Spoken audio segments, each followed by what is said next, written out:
उत्तर प्रदेश में plane crash. Azamgarh में खराब मौसम के कारण 4 सीटर एयरक्राफ्ट क्रैश होकर खेत में गिरा। पायलट पैराशूट लेकर कूदा लेकिन जान नहीं बच सकी। हादसा सोमवार को करीब 11:30 बजे आजमगढ़ जिले के सरायमीर इलाके के मंजीत पट्टी कुसहा इलाके में हुआ। एक एयरक्राफ्ट आसमान में लड़खड़ाते हुए खेत में गिरते दिखा। उसमें आग लगी थी, धुआं निकल रहा था, धमाका भी हुआ। हादसे के वक्त पायलट ने पैराशूट के जरिए छलांग लगाई पर बच नहीं सका। पायलट का शव 400 मीटर की दूरी पर खेत में मिला। हादसे के बाद मौके पर लोगों की भीड़ जुटी। सूचना पाकर पुलिस भी पहुंची। नोएडा में हत्या के बाद आत्महत्या। शादीशुदा प्रेमिका की हत्या करने के बाद खुद की कनपटी से सटाकर युवक ने मारी गोली। शादी करना चाहते थे दोनों, घर वाले नहीं थे तैयार। लड़का कासगंज का तो महिला बदायूं की रहने वाली थी। मूल रूप से कासगंज का रहने वाला प्रताप 20 वर्ष सेक्टर 123 अम्बेडकर कॉलोनी स्थित राजेश गुप्ता के मकान में किराए पर रहता था। उसी की पड़ोस में मूल रूप से बदायूं के रहने वाली बीना 20 वर्ष पत्नी सत्यवीर किराए के मकान में रहती थी। दोनों के बीच काफ़ी समय से प्रेम प्रसंग चल रहा था। प्रताप और बीना साथ ही मजदूरी भी करते थे। परिजनों को कुछ समय पहले ही इस रिश्ते के बारे में पता चला था। परिजन दोनों के रिश्ते को लेकर नाराज थे और समझा रहे थे कि ये सही नहीं है, जबकि प्रताप और बीना शादी करना चाहते थे। सोमवार दोपहर बीना प्रताप के घर पहुंच गई। दोपहर 3 बजे पड़ोसियों ने कमरे में गोली चलने की आवाज़ सुनी। इस पर एक महिला कमरे पर पहुंची और दरवाजे को धक्का देकर खोला। अंदर दोनों के शव जमीन पर पड़े थे। बीना के पिता सुमेरी लाल की सूचना पर पुलिस और फॉरेंसिक टीम मौके पर पहुंची। अमेरिका को चकमा देने के लिए यूं नेपाल का इस्तेमाल कर रहा चीन। प्रतिबंध के बावजूद ईरान से सौदा। चालाक चीन नेपाल का इस्तेमाल न सिर्फ भारत के खिलाफ कर रहा है बल्कि अमेरिकी प्रतिबंध के बावजूद ईरान से सौदे के लिए भी नेपाली बैंकों और कंपनियों को यूज कर रहा है। Centre for investigation journalism Nepal international custodian of investigative journalist और बजफीड की संयुक्त खोजबीन में पता चला कि नेपाल के कुछ बैंक और कंपनियां विदेशों से संदिग्ध रूप से प्राप्त धन को ट्रांसफ़र कर रही हैं।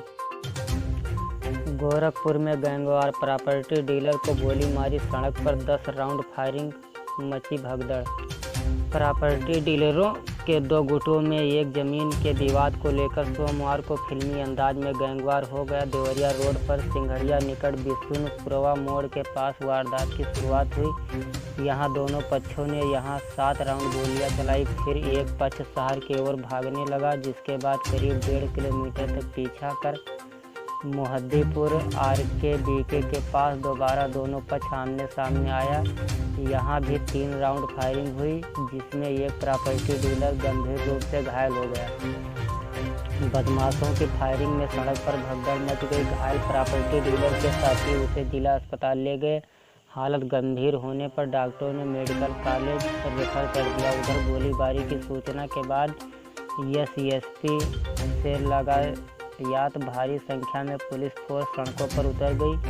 SSP ने घटनास्थल का निरीक्षण किया। आरोपितों की तलाश में कैंट पुलिस के साथ ही क्राइम ब्रांच की टीम ने छापेमारी शुरू कर दी।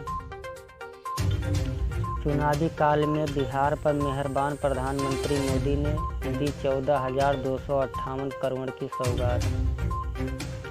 शिलान्यास होने वाली योजनाओं में 3 महासेतु में एक गांधी सेतु, दूसरा विक्रमशिला सेतु और समानांतर और तीसरा फुलौत का 4 लेन का पुल शामिल है, जबकि 4 सड़कों में आरा, मोहनिया, रजौली, बख्तियारपुर, नरेनपुर, पूर्णिया व कन्हौली, रामनगर शामिल है। इसके साथ ही उन्होंने राज्य के 45,945 गांवों को ऑप्टिकल फाइबर नेटवर्क से जोड़ने वाली सेवाओं का भी उद्घाटन किया। राज्य में अक्टूबर-नवंबर के महीने में विधानसभा चुनाव होंगे।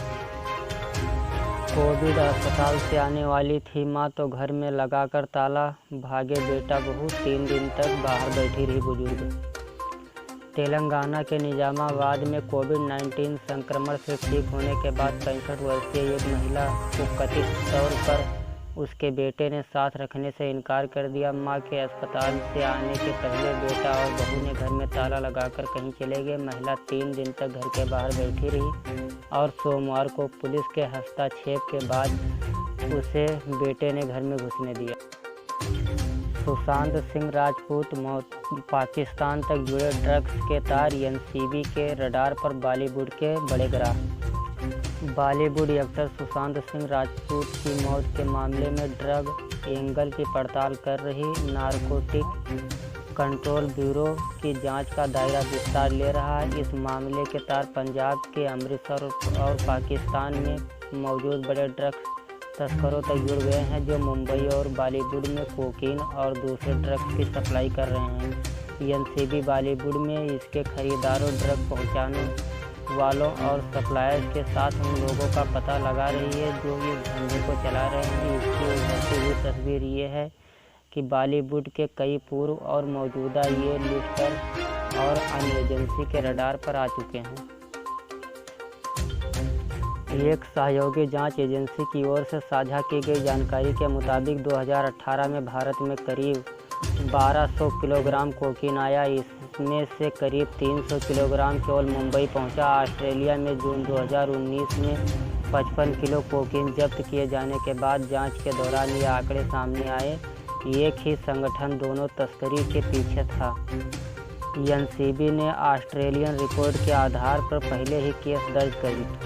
एनसीबी के अधिकारियों के मुताबिक भारत में अधिकतर cocaine Colombia, Brazil, Mozambique route से आता है। इसके अलावा अफ्रीकी और दुबई इलाकों का भी कई बार विकल्प के तौर पर इस्तेमाल किया जाता है। अधिकारी ने बताया कि चूँकि भारत पोटेशियम परमैंगनेट का सबसे बड़ा उत्पादक है, जिसका इस्तेमाल कोकीन प्रोसेसिंग में किया जाता है, कुछ संगठनों की योजना भारत में प्रोसेसिंग यूनिट लगाने की भी थी। उद्योगों के लिए योगी सरकार ने दी बड़ी राहत। 90 दिन में बदलेगा भू उपयोग, 15% घटाई फीस। योगी सरकार ने यूपी के शहरी क्षेत्रों में उद्योग लगाने के लिए जमीन का भू उपयोग बदलने की प्रक्रिया आसान कर भू उपयोग 90 दिन में बदला जाएगा और परिवर्तन शुल्क 35 के स्थान पर हटाकर 20% ही लिया जाएगा। मुख्यमंत्री योगी आदित्यनाथ ने अध्यक्षता में सोमवार को हुई बैठक में ये फैसला हुआ। बहराइच न्यूज़। खेत की रखवाली कर रहे वृद्ध को धारदार हथियार से काटकर मार डाला। हरदी थाने के नथुआपुर निवासी 83 वर्षीय ननकुन्नू पुत्र चंद्रशेखर का इकलौता बेटा पंजाब में रहकर मजदूरी करता है। उसकी पत्नी अपने ससुर के साथ गांव में रह रही है। रविवार रात ननकुन्नू भोजन कर खेत की रखवाली करने चला गया। रविवार रात लगभग 12:30 बजे खेत से वृद्ध की चीख सुनकर गाँव के लोग दौड़े तो देखा कि खेत में वृद्ध खून से लथपथ पड़ा है। पुलिस को सूचना देकर वृद्ध को मासी PHC ले जाया गया, जहां चिकित्सक ने उसे मृत घोषित कर दिया। घटना की सूचना मिलते ही SHO रामप्रसाद यादव, दरोगा विजय शंकर पुलिस बल के साथ मौके पर पहुंचे। तहकीकात में पता चला कि शनिवार को रिश्तेदारी में आई एक किशोरी से गांव का ही युवक सूरज छेड़छाड़ किया था। किशोरी ने इसकी जानकारी अपनी बहन को दी। इसकी भनक जब ननकुन्नू को लगी तो सूरज को डांटते हुए थाने में केस दर्ज कराने की बात कही थी। मृतक के परिजनों ने सूरज पर हत्या का संदेह जताया है। मृतक के भतीजे गुनई पुत्र झुर्रा की तहरीर पर गांव के ही सूरज लोध को नामजद कर हत्या का केस दर्ज किया गया है।